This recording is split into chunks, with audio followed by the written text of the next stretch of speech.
With our book saved, we can now configure the book settings. First, we need to decide on the type of book we want.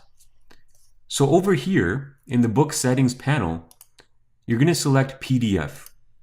Next, we need to decide on the size of each page. There are several size settings to choose from, but for now we'll select Standard Landscape.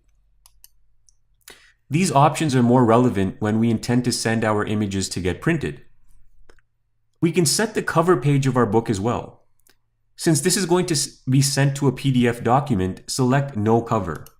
By default, our first image is used as the first page of our document. Now we need to decide on the quality of the images used in our PDF file. The default here is JPEG 100. Just keep in mind that with 100 as your quality setting, the file size will be much larger.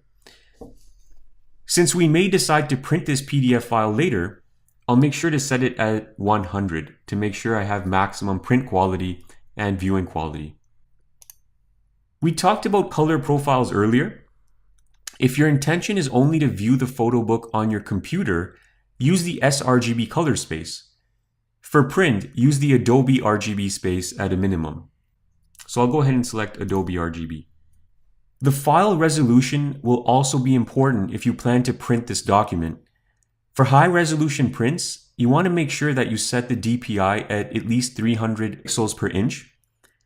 If you don't plan to print, you can set it at 72 to 150, depending on how small you want the file size to be. So I'll go ahead and leave that as 300. If you haven't edited any of your images at all, you may want Lightroom to automatically sharpen each one for you. If so, leave the sharpening box checked off. Also select if you want high, low, or standard sharpening. The media type will depend on the type of photo paper you have. You can select either matte or glossy. Now expand the Auto Layout panel. Under Preset, we'll need to set the style of our PDF book.